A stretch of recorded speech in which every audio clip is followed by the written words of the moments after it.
uma pessoa morre, seus bens são transmitidos para os herdeiros. Existe uma área do direito, o direito das sucessões, que determina como os bens de uma pessoa serão distribuídos. Define ainda quem são os herdeiros legais, como será feita a partilha dos bens e dita as regras para a elaboração de testamentos. Mas e como funciona a sucessão no caso dos bens digitais? Com a crescente presença digital, o que fazer com os ativos digitais de uma pessoa que morreu, como contas de e-mail, redes sociais e criptomoedas, tornou-se uma preocupação. O tema é objeto de debate no meio jurídico. O Código Civil brasileiro ainda não trata especificamente sobre a herança digital, mas alguns ativos podem sim ser incluídos em inventários. A herança digital inclui arquivos de texto, áudio, vídeos, imagens, dados pessoais, contas online e outros dados compartilhados digitalmente durante a vida. São dados que podem ter valor econômico e mesmo afetivo para os herdeiros. O Direto ao Ponto conversa com o advogado Lucas Maldonado, que é especialista em direito digital e nos explica como funciona a questão da herança nos bens digitais.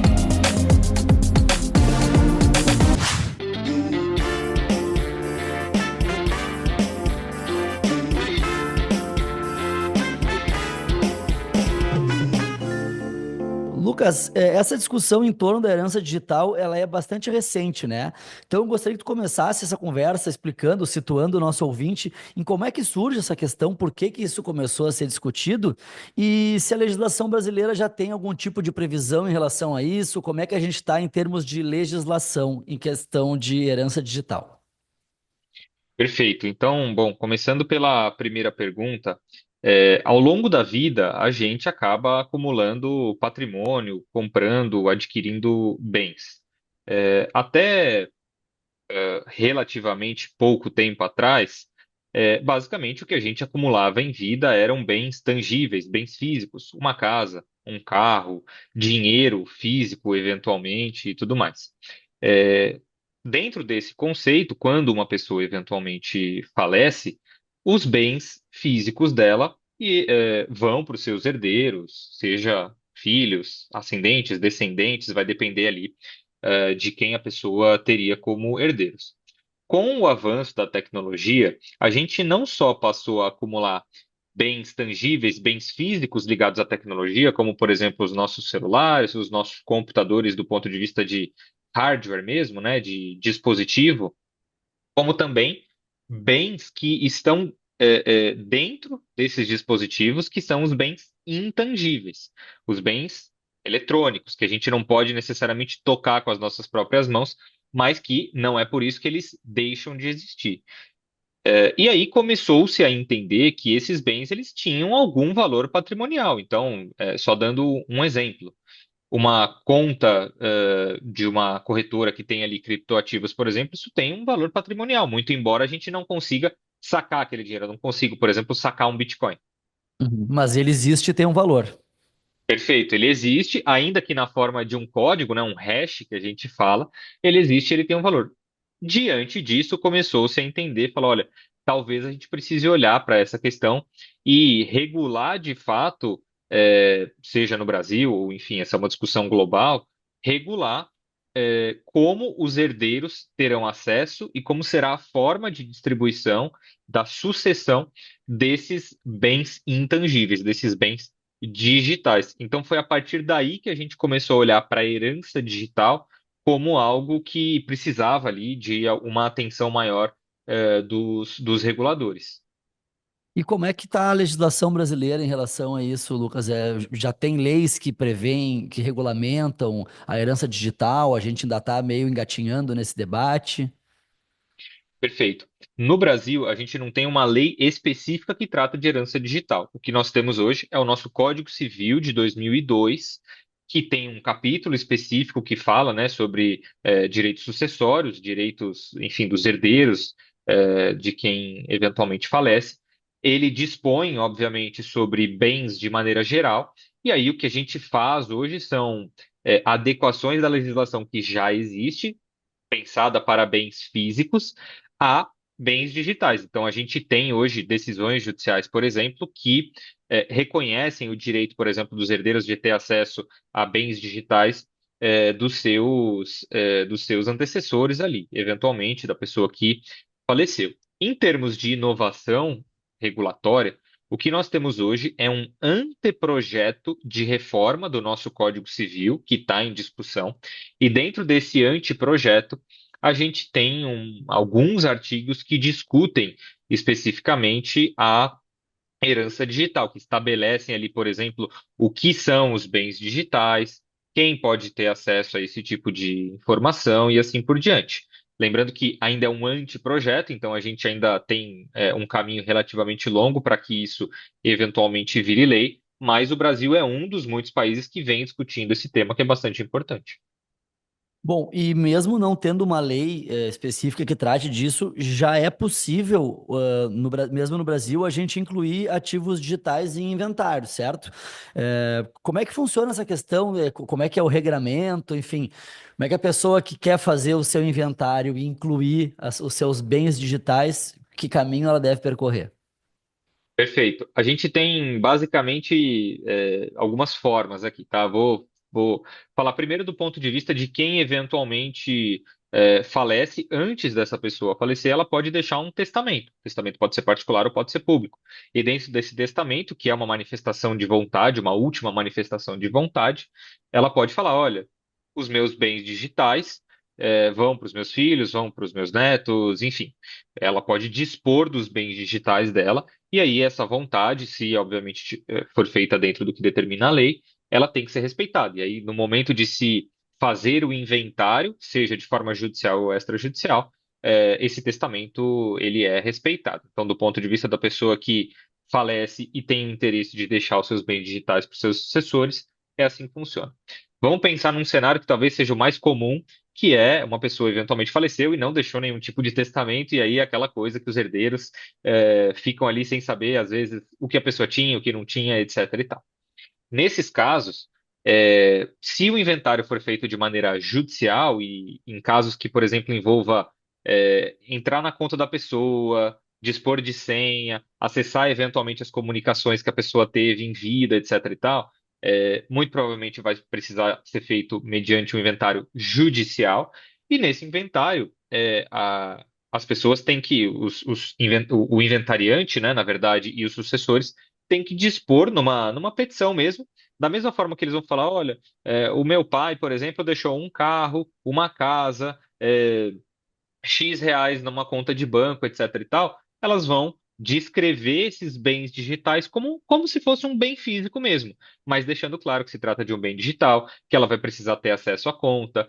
Por exemplo, então, vamos supor que é uma conta numa rede social que eu quero ter acesso. Um dos pedidos que terá que ser feito dentro da ação é que seja oficiada ao provedor dessa rede social, para que garanta ali o acesso à conta, etc. e tal. Então, o processo ele é relativamente parecido com o de um bem físico, no sentido de você fazer uma petição para um juiz pedindo acesso. A diferença é que, obviamente, você não vai conseguir tocar aquele bem, mas você vai conseguir dispor dele para eventualmente é, encerrar a conta e tudo mais. E aí, uma última coisa interessante: algumas plataformas já permitem que você, como usuário, aponte contatos que ficarão responsáveis pelas suas contas quando eventualmente você falecer. E aí a própria rede social se encarrega disso para eventualmente distribuir ali a sua conta para quem você apontou. Certo. E caso a pessoa não preveja, enfim, em testamento, existe o risco de esse bem digital se perder? Quer dizer, sei lá, os herdeiros não conseguirem acesso, não está em inventário, tem essa possibilidade? Existe essa possibilidade, vou dar talvez um exemplo que seja muito, muito claro. Criptoativos, né? Eventualmente, vou pensar aqui, vamos pensar uma pessoa que era super tecnológica e tinha criptoativos ali dentro de uma carteira que a gente chama de hard wallet, né? Que é como se fosse um pendrivezinho que você espeta no seu computador.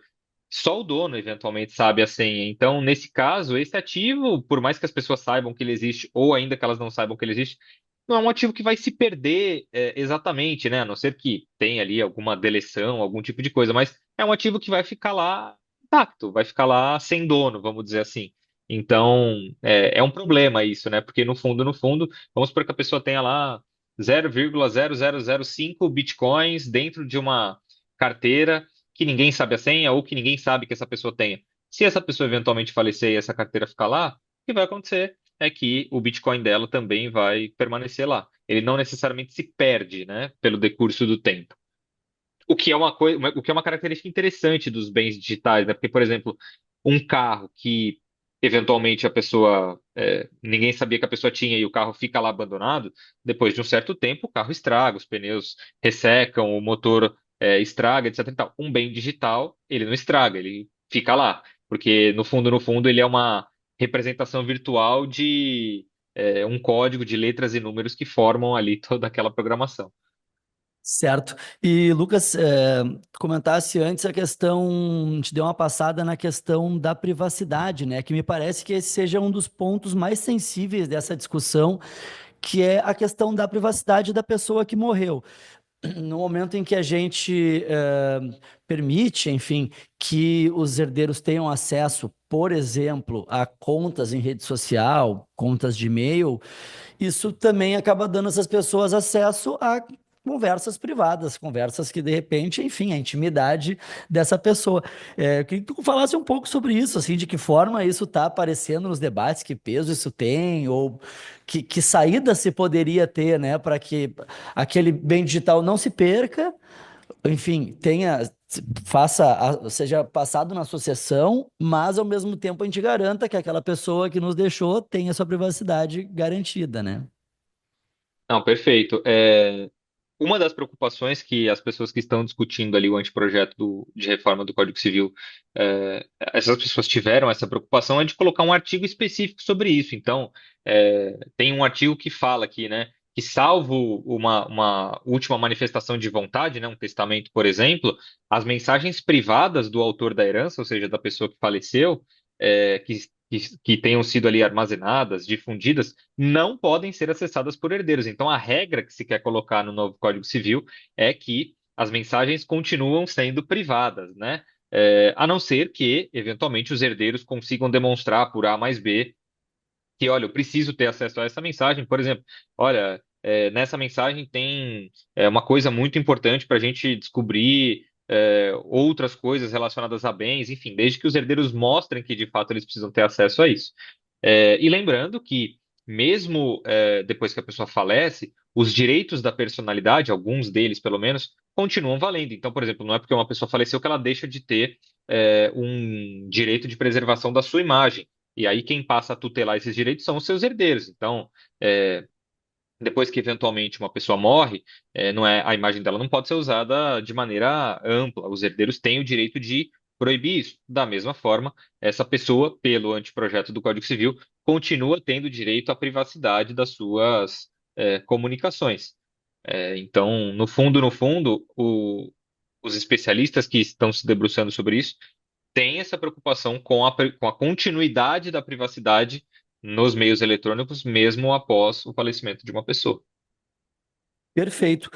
Bom, Lucas, a gente tu comentasse que o debate no Brasil, a gente ainda está ainda no anteprojeto, o debate jurídico, vamos dizer assim, no Brasil ainda está bem inicial, assim. Para a gente encerrar, eu queria que tu nos desse alguns exemplos, como é que está isso aí no cenário mundial? Tem países que já regulamentaram, ou que estão regulamentando, que países podem nos servir de referência nesse nosso processo de, né, de criar nossa legislação? Como é que está esse debate fora do Brasil? Bom, é um tema que, muito embora ele não seja novo, assim, muito, muito novo, os países ainda estão discutindo, porque às vezes é fácil você legislar, mas é difícil você conseguir fazer com que aquela lei deixe de ser simplesmente letra e tenha efeito prático no dia a dia. Então, assim, nos Estados Unidos, como as legislações lá são por estado, né, os estados têm muita liberdade para legislar, alguns estados possuem regras específicas sobre esse tema. Até existe ali uma comissão de uniformização de leis, né, que é um órgão que visa ali tentar fazer com que os estados adotem regras mais ou menos parecidas. Então, nos Estados Unidos, alguns estados já têm leis prevendo sobre isso especificamente. E na França também tem uma regra específica sobre quando as pessoas podem ou não permitir que as suas informações, eventualmente depois que elas falecerem, sejam ou não acessadas. Mas, de novo, é um debate relativamente novo e que enfrenta desafios na sua eficácia, vamos colocar assim, né? Porque, vou dar só um exemplo. Como que eu vou hoje, né, pensando na arquitetura de uma conta em qualquer rede social que vocês queiram ali, como que eu vou garantir aos herdeiros o acesso a uma senha dessa conta, mas vou privá-los de acessar as mensagens? Hoje em dia, se você entra numa rede social, você tem acesso a todo o perfil da pessoa. Então, como que as redes sociais teriam que se adequar a esse tipo de legislação? Então, olha, eu vou ter uma senha específica para mensagens e uma senha específica para o resto do perfil, que tem as fotos, que tem as minhas publicações. Então, é, talvez aqui a gente colocar a lei seja um grande desafio, com certeza, mas talvez o maior ainda é como que essa lei, no fim das contas, ela vai ter um efeito prático, porque ótimo que o autor da herança, a pessoa que faleceu, continue a ter o seu direito à privacidade, mas no fundo, como que a gente garante que isso vai ser respeitado? Como que principalmente as redes sociais se adequam a esse tipo de nova realidade dentro da arquitetura que elas têm hoje, basicamente, né? Então, hoje, se eu entro no meu perfil, ou no perfil de, eventualmente, qualquer pessoa que eu tenha a senha, eu tenho acesso a tudo, inclusive as mensagens, inclusive fotos arquivadas, inclusive tudo que aquela pessoa, eventualmente, não queria que os seus herdeiros eventualmente tivessem acesso. Então, é um grande desafio, não só para o Brasil, mas para todos os países e, enfim, os exemplos que a gente tem por hora são esses. Que a gente, eventualmente, assim, pode se inspirar, mas acho que é legal a gente encerrar com essa mensagem de que o Brasil tem uma tradição muito interessante de regular questões que estão ligadas à tecnologia. O Brasil, inclusive em 2014, que a gente teve o nosso Marco Civil da Internet, que fez 10 anos agora esse ano, o processo legislativo do Marco Civil da Internet é um processo muito bem cotado, muito bem visto pela comunidade internacional. Então, assim como a nossa Lei Geral de Proteção de Dados, assim como agora a gente também discute no Senado Federal o marco regulatório de inteligência artificial. Então, muito embora a gente, óbvio, sempre possa aprender com a experiência internacional, o Brasil é um país que também sabe e tem uma tradição ali na regulação de questões que envolvam direito e tecnologia, vamos dizer assim. Perfeito. O Direto ao Ponto conversou com o Lucas Maldonado, advogado, especialista em direito digital. Lucas, muito obrigado pela tua atenção, pelas tuas informações e Eu até que um próximo, agradeço.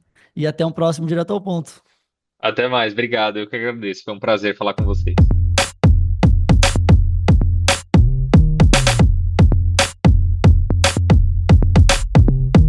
Se você gostou do Direto ao Ponto, confira outras edições que estão disponíveis no site do jornal, no YouTube ou aí no seu aplicativo de streaming favorito. Você também pode receber pelo e-mail uma newsletter com os principais podcasts feitos pelo Correio do Povo. Basta se inscrever na nossa página. Este episódio teve produção, apresentação e roteiro de Matheus Chaparini, edição de Thiago Basso, assistência de Felipe Gerlach e coordenação de Márcio Gomes e Brenda Fernandes. Obrigado por ter nos acompanhado e até a próxima.